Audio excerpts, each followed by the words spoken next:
Putra Presiden Joko Widodo, Gibran Rakabuming Raka membantah terlibat kasus korupsi bantuan sosial yang menyeret Menteri Sosial Juliari Batubara.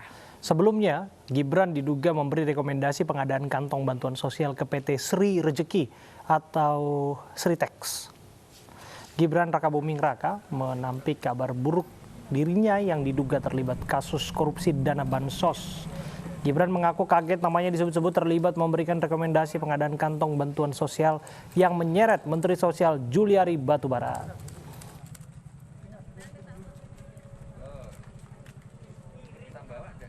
Jadi itu berita-berita yang tidak benar dan tidak bisa dibuktikan. Ya kalau mau korupsi kok kenapa korupsinya baru sekarang enggak dulu-dulu? Enggak, saya enggak pernah seperti itu. Mas, kalau pengen proyek ya proyek yang lebih gede, PLN, Pertamina, jalan tol itu nilainya triliunan. Saya enggak pernah seperti itu. Isu reshuffle kabinet mengemuka usai Juliari Batubara dan Edi Prabowo tersandung kasus korupsi. Nama Susi Pujiastuti dan Sandiaga Uno disebut pantas menduduki kursi menteri.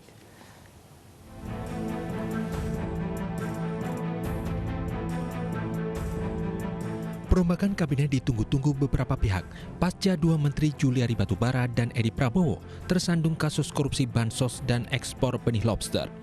Dua posisi menteri kosong yakni Menteri Sosial dan Menteri Kelautan dan Perikanan usai kedua petingginya ditahan penyidik Komisi Pemberantasan Korupsi. Beberapa nama disebut-sebut pantas mengisi jabatan di Kementerian Kelautan dan Perikanan, di antaranya Susi Pujiastuti yang juga pernah menjadi nomor 1 di KKP. Selama menjabat, Susi Pujiastuti melarang ekspor benih lobster yang kini menjerat Edi Prabowo. Nama petinggi Partai Gerindra Sandiaga Uno juga disebut-sebut akan menggantikan Edi Prabowo di Kementerian Kelautan Perikanan. Nama Sandiaga Uno dianggap memiliki peluang menggantikan Edi Prabowo karena sama-sama kader Partai Gerindra. Sementara untuk jabatan di Kemensos, nama Tri Risma hari ini disebut pantas mengisi kursi Menteri Sosial. Apalagi jabatan Wali Kota Surabaya tak lama lagi akan berakhir. Tri Risma hari ini pernah menyebut memiliki jabatan sebagai menteri merupakan amanah yang berat. Meski demikian, Risma menyatakan akan menunggu arahan dari Ketua Umum PDI Perjuangan Megawati Soekarno Putri. Beberapa pihak berharap Presiden Joko Widodo merombak besar-besaran susunan kabinet karena kinerja para menteri dianggap tidak maksimal selama setahun menjabat. Ekonomi yang terhantam pandemi juga membutuhkan perhatian khusus agar pemulihan dapat dilakukan secara cepat. Dari Jakarta, Tim Liputan iNews melaporkan. Jembatan bambu di Ponorogo, Jawa Timur viral di media sosial lantaran menelan biaya 200 juta rupiah. Banyak warga yang penasaran dengan jembatan bambu itu sehingga ramai dikunjungi untuk bersuah foto. Jembatan Tukung di perbatasan Desa Bulak dan Desa Pandak, Kecamatan Balong, Ponorogo ini ramai dikunjungi warga. Lokasi yang semula sepi kini ramai menjadi tempat wisata dadakan. Ada yang sekedar ingin melihat, bahkan banyak pula yang bersuah foto. Jembatan ini viral di media sosial karena terbuat dari bambu namun menelan biaya 200 juta rupiah. Biaya yang sangat besar jika dibanding dengan kualitasnya.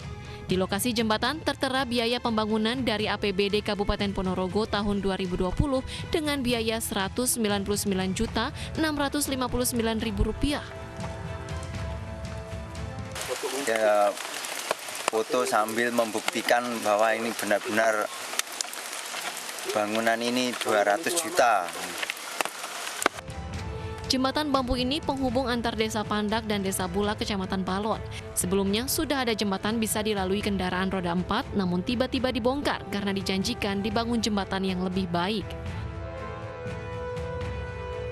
Dari Ponorogo, Jawa Timur, Ahmad Subeki, iNews melaporkan.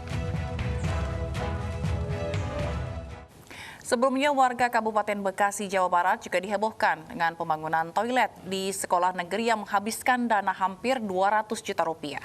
Warga menduga ada penyelewengan dana karena bangunan toilet tampak sederhana.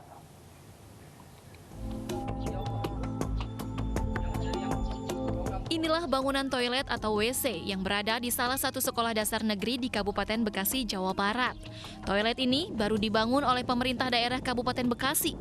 Sepintas tidak ada yang aneh. Namun jika melihat biaya pembuatannya, yaitu sekitar Rp198 juta, membuat heran masyarakat. Pihak sekolah mengaku senang adanya bantuan fasilitas dari pemerintah daerah. Namun sebenarnya yang lebih dibutuhkan adalah perbaikan gedung sekolah yang kondisinya buruk.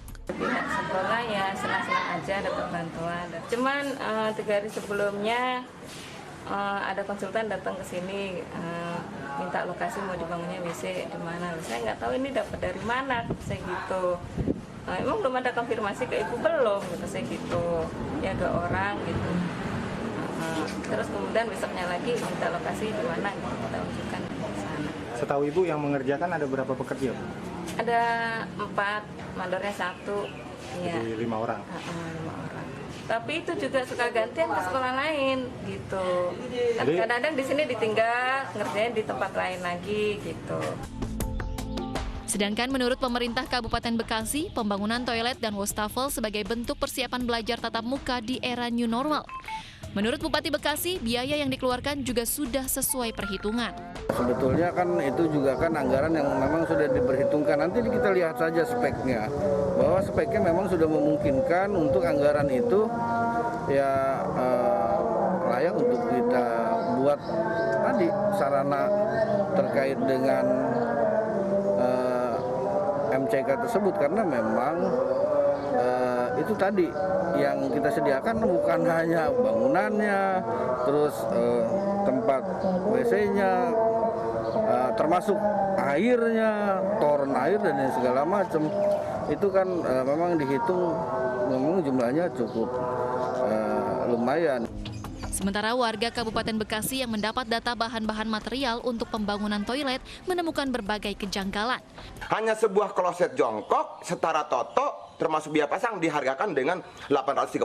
Belum lagi urinoir ya, urinoir ya, urinoir itu kan untuk kencing ya. Itu sampai dihargakan 3.380.000 itu termasuk pasang. Belum lagi wastafel dihargakan per unit dan PS pasangnya 716.000. Yang lebih lagi miris, coba bayangkan ini hanya sebuah papan nama yang bahannya dari apa ya, dari banner. Ini berapa? Pengen tahu harganya? Di Arabe.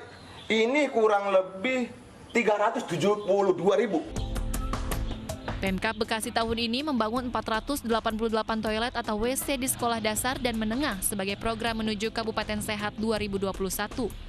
Total anggaran mencapai 98 miliar melalui APBD Perubahan 2020.